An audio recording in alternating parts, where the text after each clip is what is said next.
My guest today is Kadin McElwain, sorry. And Kadin is a sophomore at Kent State University. He is studying to be he's a PR major. So, Kadin, thank you so much for joining me today, especially last minute. I really appreciate that. Thanks for having me, Amy. It's a pleasure to be here. Yeah, awesome. I'm so glad. And you had said that that you my cat is crying. You had said that you practice sustainability mainly, or not mainly, but you wanted to talk about activism in sustainability. Yes. So, but you do a lot of activism in your that's a passion of yours, and it's so important. So I'm so glad that you're doing that. And so as far as sustainability in that, you said you were telling me that you don't use like stuff. You just use your voice, which is that's awesome. Yeah, thank you, Amy. Yeah, there's no need for any of the fancy technology that damages the Earth. There's no need for megaphones that release gases into the air. No need for picket signs that tear down trees. All anyone needs to be an activist is just a voice and a platform. Right. Yeah.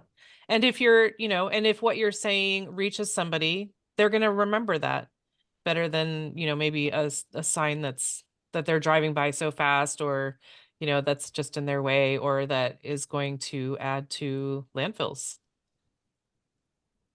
Yeah, I agree. So what is it that you do for activism? I'm mainly specialized in autism awareness activism. That started with a class project I did for my freshman year of college, was in 2022. My group and I set up a GoFundMe for Autism Society of America, but unfortunately I found out that they weren't as passionate about the cause as I was. They only did the project to get the grade and Mm, the prize we got for winning first place in the competition. And so I pretty much took that, decided to be the voice of my generation, and from there, the advocacy and that grew to me giving speeches, setting up fundraisers, planning events, going on shows like this to tell my story. We hope. The problem I find with the TikTok generation, as I like to call my generation, is they whine and complain and moan about how X, Y, and Z thing isn't going their way, how this company should do this company should do that, this celebrity did something bad, let's cancel them. My question is, what are they doing to help? right. They like to complain, but instead they indulge in their luxuries and go Right. on Instagram and their phones. So if they truly want to help, they would use their voice and choose more sustainable options. And if they don't like what a company is doing, if they don't like it, they would discontinue buying from that company. The end. Right. Boycott for sure. Yeah. And so that's how big is your group? That's a college group? It was a group for a school project. Yeah, it was four people, including me. Oh, okay. And so the rest of them, they just weren't as passionate as you were, you said. Yeah, I actually did a majority of the work for that group project myself. That Even pulling an all-nighter one night to get that GoFundMe sent out to as many people as possible. mm, right. Well, I mean, you said that you were more passionate about it and more concerned about the cause than what you might win. So that it would make sense that you're more motivated to get that really going. But good for you. And so to keep it up, which is, the project is over, I assume. Yeah, the group project is over, but my advocacy journey isn't. Right. You're just getting started. That's so great. And so you are an advocate, or you're an activist for a lot of different causes, you were saying, right? Right. Very cool. How much time do you offer to that? Uh, I try to do a little bit once a week This week alone, since it's spring break, I dedicated a whole week to advocacy work and appearing on shows like this to tell my story. Oh my gosh, that's very cool. A whole week. Wow. I mean, it's better than, sitting around and watching Netflix, right? Yeah, it definitely is. I mean, you get more accomplished at least. I mean, Yeah, people might be more rested, but there's a huge thing to be said for like fulfillment and feeling accomplished and that you're making a difference. I absolutely agree.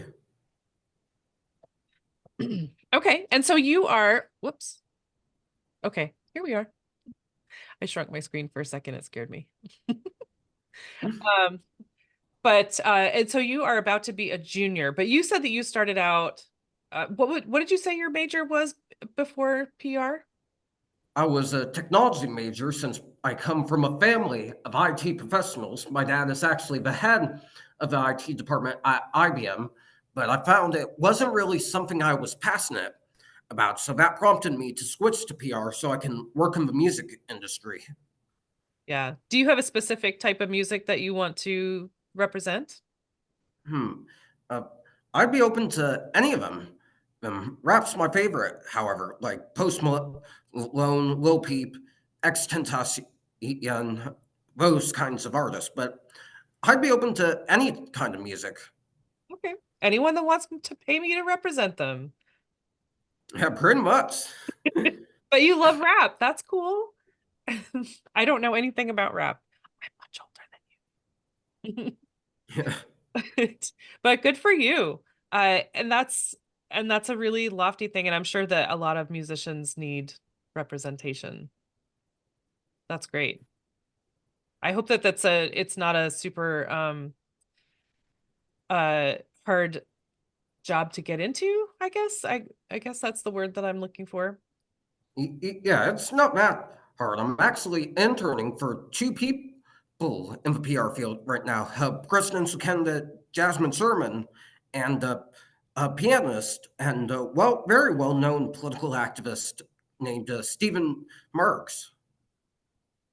You've got two gigs already. Wow, that's cool. I thought you were only telling me about one. That's amazing. So I guess there's not a ton of competition, but I don't know. Great. And now are you planning to bring your activism into the PR business or practice sustainability in that at all? How do you think that will work Absolutely. out? I'm very much planning to bring the activism into PR. PR is all about communication, the same way with activism. So they kind of go hand in hand. You're Right. advocating for your whoever client you're with, say Smucker's Jam, or Walmart, Burger King, maybe. So well, everything comes hand in hand. Right. You just got to take advantage of that opportunity. And so tell me, Kadin, why does sustainability mean so much to you as far as in the advocacy? Is it like a financial thing or is it more than that? Mm, of- yes, it is a financial thing. I'm a broke college student, so Oh, Yeah, I'm a broke but podcaster. I hear you. yeah, but it's more than just the finances. It's because the world's falling apart. We're damaging the environment every single day. We have wealthy business executives like Jeff Bezos who are building factories that take away animal homes and damage the trees. And we have millionaires who think they need a mansion, a helicopter, and a submarine to go everywhere. Right. Where I think there was some guy who was tracking Taylor Swift's CO levels from her private jet. Yeah, and they were through the roof. Oh gosh. Yikes. Um, that's I mean, that's a really cool place to be though. I mean, on your end too, I think as a younger person in a new generation, from where I am, you could be my kid, man. But I'm glad that there are people that are in the next generation that are, feeling like they can take that on and feeling passion to continue whatever whatever work has been going well. Because I think, that, there's me and there are other people that are working really hard, but then there's, we're going to get old one of these days and someone's going to need to take the reins. Not that we're making that big of a difference because I mean, look at us, but the fact is, we can all be doing something, and that's what this podcast is about. That you don't have to have tons of money, you don't have to have tons of land. We can all be working toward a more sustainable world, and whether we are 100% or not, as long as we're all working toward it, it's better than just riding that wave down into hell or whatever, until the earth explodes because it's too hot, or however it's going to end. Yeah, I agree. I agree. Quite frankly, I'm terrified for my generation. My parents always say that this generation, the TikTok generation, is going to be the ones to bring us into World War III. And I agree, quite frankly. And I'm a part of a generation. I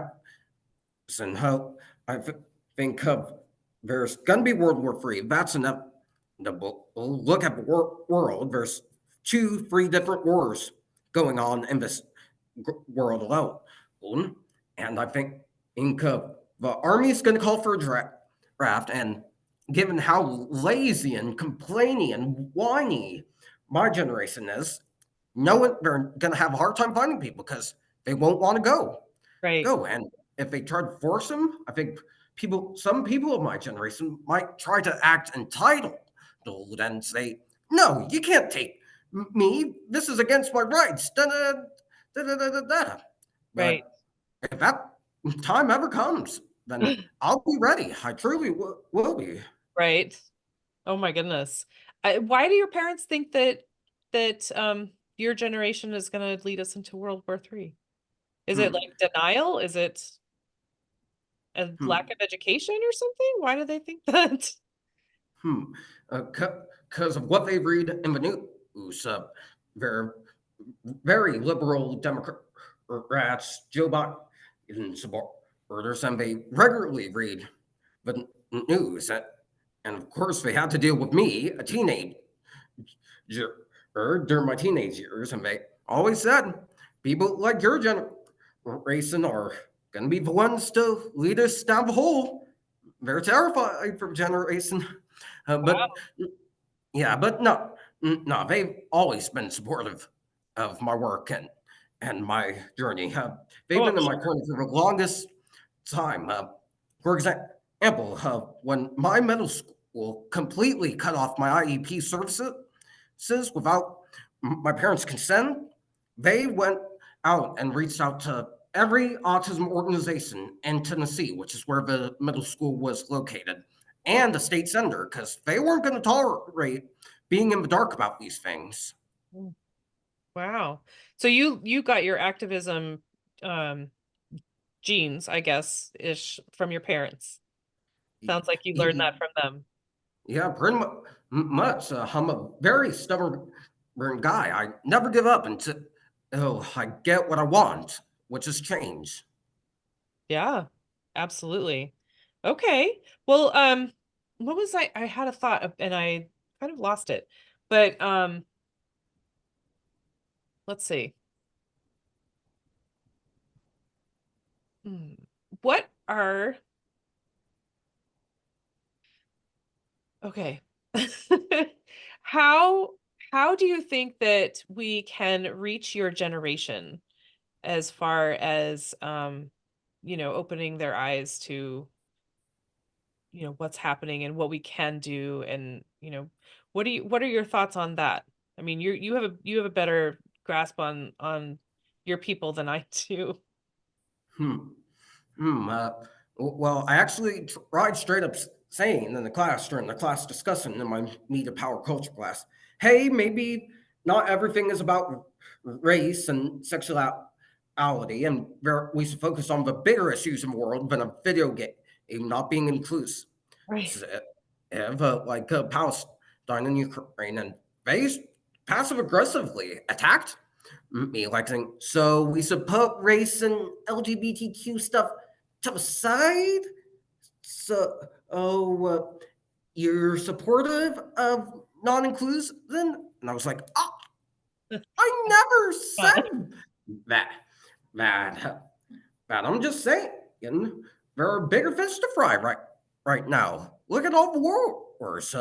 The Baltimore Bridge collapsed just recently. Right. Just this week. We should focus on helping people instead of whining and complaining and moaning. Mm, right. But to answer your question, Amy, I think Yeah.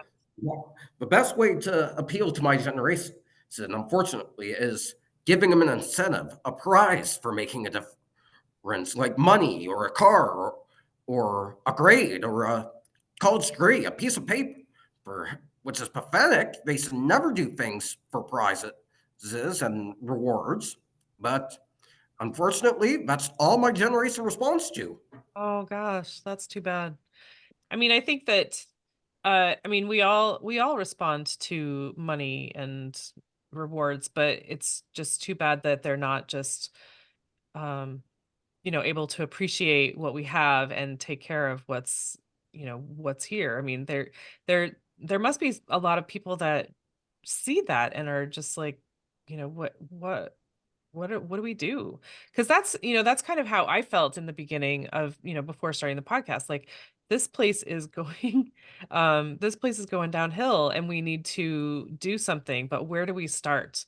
And so that's kind of what this podcast is about. Like, I've had a lady on who teaches people and talks about container gardening, because there are so many people that, they live in apartments or condos or wherever, and they don't have like a huge garden. But, the fact is you can grow almost anything in a container, little pots, and you can move them to where it's sunny, or you can move them to where it's rainy, or, and you can move them inside if you need to, just to take care of them and have something fresh growing, because it's more than just fresh food. It's like healthy for you, and it's good for your soul to have your hands in the dirt.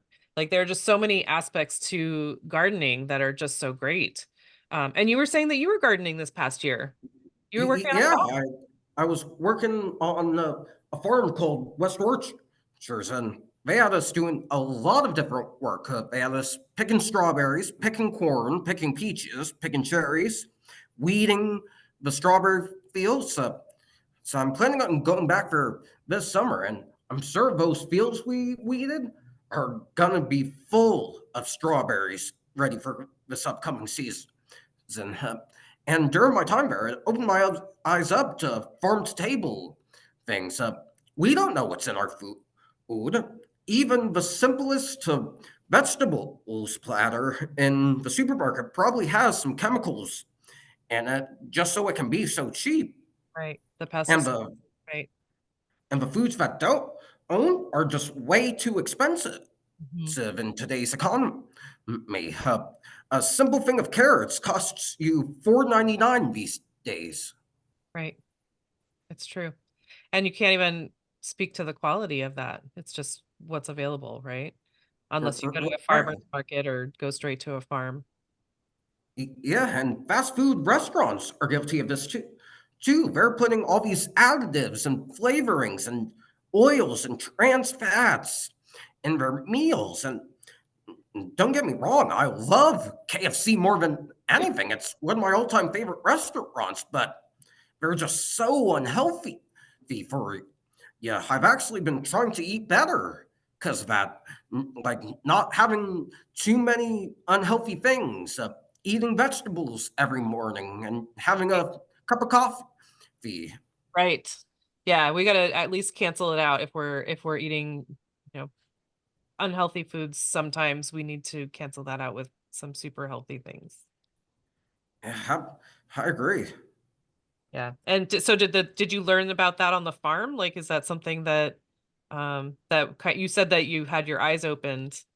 when you were working on the farm? Yeah, I absolutely did, particularly with energy drinks like Monster, Red Bull, all those. During my time there, I would drink like 5 to 6 a day per shift. And there was one instance where I was falling on the ground because I had too much. It's passed out briefly, of course, and I was like, yeah, I need to lay off these. So I completely stopped those. Every now again these days, I usually have a prime, but not as much as I used to, because in my boss's words on the farm, my levels of caffeine were like that of an alcoholic. Wow. You were addicted, huh? It's Yeah, pretty much, because there were all these chemicals that made it taste good and made it so addictive that you always came back for more. right. Well, and then there's so much, I think, sugar and caffeine in those, and I've never had one, so I don't really know, but um the it's great when you're up high, right? But then that goes away and then you drop down, and it's a really deep drop, right? You feel a drop Right. in your energy and you feel exhausted, I'm sure. And so you're just like, I just need another one. I just need to keep those going. And I'm sure working on a farm, you get up early, right? You have to be there early Yeah, and work while the work is good. yeah, I had to get up at 6 in the morning to get to the farm by 8. Yeah. And you work as long as you can because it's the sun is not always out. And you got to take advantage of that light and the good weather. Yeah, absolutely. I loved it. But I really did. And there was some days where it was raining and they couldn't have us on work, and I was like, "Oh, what are they doing? I thought farming was supposed to be a tough job, a masculine job. Why are they having us stay in the rain? They said I was work in the rain." Oh, and that annoyed my parents so much that my dad had me work in the rain when it was super rainy one day during the summer to teach me a lesson about why they probably don't want us working in the rain on the farm. Right? And did you learn that? Did you learn why? Yeah, I did. Right. Yeah. I volunteer at a farm on Saturday mornings, and so I totally get that. It's too gross. Like you're gonna ruin the ground if you walk on it and it's all muddy. And it's just cold and wet. And a lot of what you do on a farm is watering. So if it's raining, your job is done. Yeah, pretty much. And so what did you have? Was there a specific message? I know you kind of hinted to it a little bit ago, but is there a specific message that you would want people to come away from this conversation with? Yeah, absolutely. Your voice is the most sustainable thing you can use to make a difference. There's no need for technology or anything that hurts the earth when your voice is more powerful than any cultivator or factory that's out there. Mm. Oh, I love that. And it's also more powerful. I mean, sustainable and powerful, because that's what it's really all that we need. Because if you are passionate about something, then your heart is going to connect with other people, and they'll feel that, and hopefully they'll take that on, or accept it, or understand it, or something like, something to that. But I appreciate that a lot. But so, Kadin, when I say the word sustainability, what does that mean to you personally? Doing the proper thing and not damaging the earth. Okay, that was easy. Okay. Uh and so if somebody is like super impressed with Kadin McElwain and wants to to follow you, or participate in the activism that you're doing, or learn more about you, how can they find you or follow you? Absolutely. You can find me on Facebook, Kadin Ronald is the username. You can find my writing on the sports column, KADIN or you can follow me on Instagram at 73 posts here. At 73? Yeah, posts here. Oh, I like that. And what was the second one for your writing? It's a sports thing? The website is called The Sports Column. The sports column. Okay. All right. Great. Well, that's awesome. You've got lots of outlets for, getting your voice out. That's excellent. Thank you, Amy. But thank you so much for sharing everything today, Kadin. I really appreciate that. And I will put all of this information in the show notes so people can just click a link and find you. Yeah, sounds good. Thanks for having me, Amy. Thank you. I appreciate that a lot.